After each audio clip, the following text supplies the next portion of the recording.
నమస్తే, welcome to RP7 TV news. Kuntala మండలం అంతాకూర్, కుంటాల ఓలా గ్రామాలలో ఉపాధి హామీ పనులు జరుగుతున్న చోటుకు స్థానిక ఎమ్మెల్యే రామారావు పాటిల్ కలిసి చేరుకుని ఓట్లు అభ్యర్థించారు. ఆదిలాబాద్ పార్లమెంట్ బీజేపీ ఎంపీ అభ్యర్థి గోడం నగేష్కి ఓటు వేసి దేశం సుభిక్షంగా ఉండాలంటే మరోసారి నరేంద్ర మోడీని ప్రధాని చేయాల్సిన బాధ్యత ప్రతి ఒక్కరిపై ఉందని కమలం పువ్వు గుర్తుకు ఓటు వేసి గెలిపించాలని కోరారు.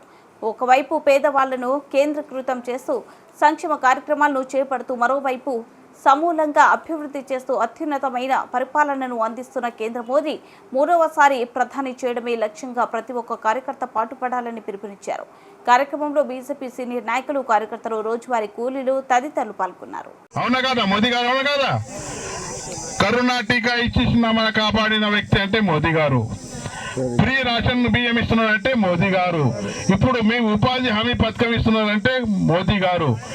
ఆలోచించి 13వ మే రోజు భారతీయ జనతా పార్టీ కమలం పువ్వుకు నరేంద్ర మోదీకి ఓటేయాలని మీకు అందరికీ విజ్ఞప్తి చేస్తున్నాను. మన ఓలా విలేజ్ సమస్యల గురించి కట్టారవి గారు కానీ, గజరామ్ కానీ, మన మహేందర్ కానీ, సరస్ గౌడ్ కానీ అందరు చెప్పడం జరిగింది.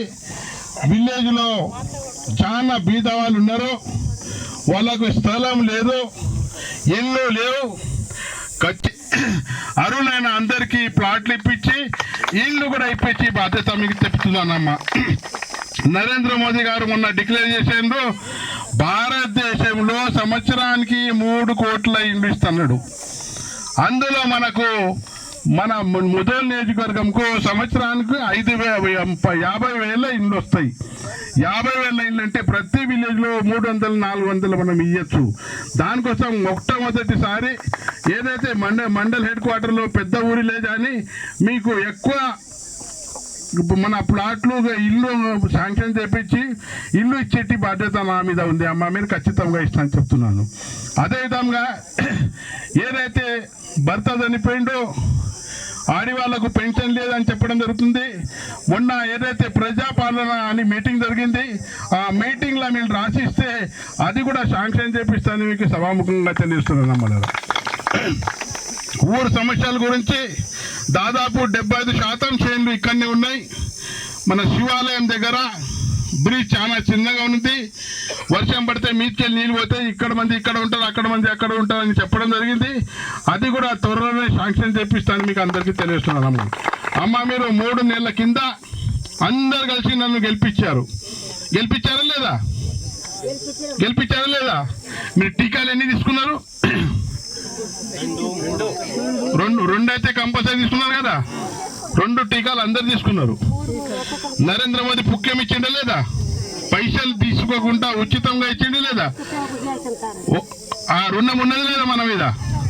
ఒక్క టీకా ఒక్కసారి నాకు ఓటేసిండ్రు, గెలిపించలే లేదా? ఒక ఇంజక్షన్ పాయా, నరేంద్ర మోదీ రుణం వెళ్ళిపోయింది లేదా? ఇంకొక టీకా ఇంజక్షన్ రుణం ఉన్నది లేదా? రుణం అయితే ఓటు వాళ్ళకేస్తారు. ఇంకొకసారి ఓలాకేస్తారు, మోదీకి వేస్తారు. మోదీ కోటేస్తారా లేదా? కమలం పువ్వు కోటేస్తారా లేదా? ఎందుకు వేయాల కమలం పువ్వుకు? మోదీకి దేశం కాపాడాలా, మన దేశం బాగుండాలా, వేరే మన అండర్లో పోవద్దు. మన దేశం బాగా ఉండాలంటే మనం అందరం ఆ దేశం అక్కడ ఉన్న ప్రధానమంత్రి కూర్చుండి మంచిగా ఉంటే మనం అందరం బాగా ఉంటాము.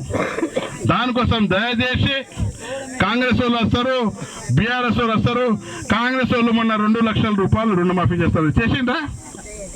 చేసిండ్రా అమ్మా? రైతు సోదరులు ఉన్నారు కదా, రైతు కుటుంబాలు ఉన్నారు కదా, వచ్చినాయి 2 లక్షల మాఫీ. 4,000 పెన్షన్ ఇస్తానని ఇచ్చిండా? మాటలు మాట్లాడి తప్పిండా లేదా? ఒక బస్ ఫ్రీ ఇచ్చిండు. అది కూడా బస్సు ఎప్పుడు వస్తున్నది? సూర్యాపూర్కు బస్ లేదు, మెదన్పూర్కు బస్ లేదు, వాళ్ళకు కూడా 2 మాటలు వస్తున్నది. అది కూడా తప్పుడు చేస్తున్నాడు. దానికోసం దయచేసి దేశం కాపాడే కోసం దేశం సురక్షితంగా ఉండాలా. మన దేశం సురక్షితంగా ఉండాలంటే నరేంద్ర మోదీ కంపల్సరీ. ఎందుకంటున్నానంటే ఆయన ప్రతి ఒక్క స్పీచ్ లో ఏం చెప్తాడు? 140 కోట్ల జనాభా ఏదైతే ఈ దేశంలో ఉంది నా అందరు కుటుంబ సభ్యులే. నా కుటుంబ సభ్యులు కాపాడే నా బాధ్యత ఉంది. ఈ కాంగ్రెస్ వాళ్ళకు కుటుంబ పాలన ఉంది. నేను ఇందిరాగాంధీ, సోనియా ఫీల్డ్ అసిస్టెంట్ కానీ ఇక్కడ ఉన్నటువంటి అమ్మాయి కదా ఫీల్డ్ అసిస్టెంట్ మీకు ఖచ్చితంగా మేము చెప్పి మీకు 250 రూపాయల పైచిలకు పడేటట్లు మేమందరం ఇది చేస్తాం. ఖచ్చితంగా మీకు కూలి శ్రమకు తగ్గ న్యాయం చేసే విధంగా చేస్తాం. మనం గతంలో చూసుకున్నట్లయితే మనందరికి కూడా 2018 నుంచి 2019-20 మధ్యన మన ప్రపంచమే మూగపోయింది, గుడ్డిపోయింది. అప్పుడు మన ఏదైతే నరేంద్ర మోదీ గారు భారతదేశంలోని 140 కోట్ల మంది నా కుటుంబ సభ్యులని ప్రతి ఒక్కరికి ఉచితంగా టీకా ఇచ్చి మరి కరోనా మహమ్మారిని భారతదేశం నుంచి తరిమి కొట్టినటువంటి నాయకుడు ఒకే ఒక్కడు నరేంద్ర మోదీ అని చెప్పక తప్పదు. మీకు ఎప్పుడైనా అమ్మా మరి మీరు ఇంజక్షన్ తీసుకుంటే మీకు డబ్బులు ఇచ్చిర్రా? కరోనా ఇంజక్షన్ తీసుకున్నప్పుడు ఎవరికైతే అయ్యలేదు కదా.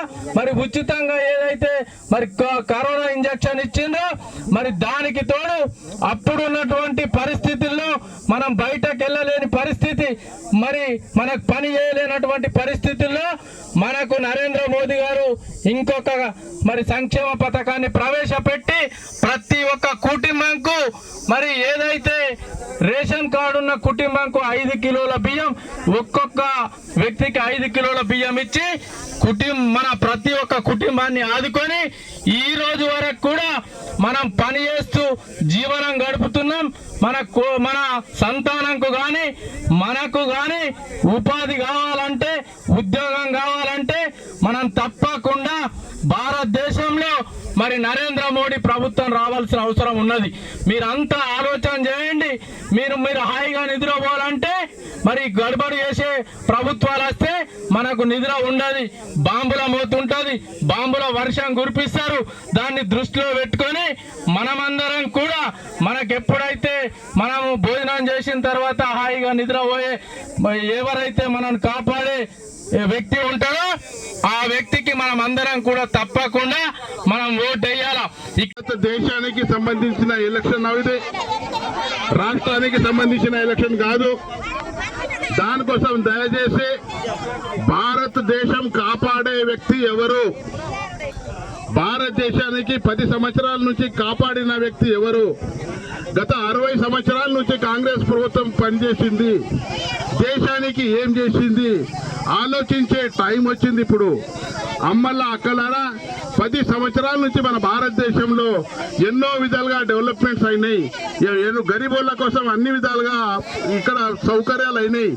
ఆలోచించండి, రాష్ట్ర ప్రభుత్వం మన తెలంగాణ ప్రభుత్వంది ఎలక్షన్ కాదు, దేశానికి సంబంధించిన ఎలక్షన్.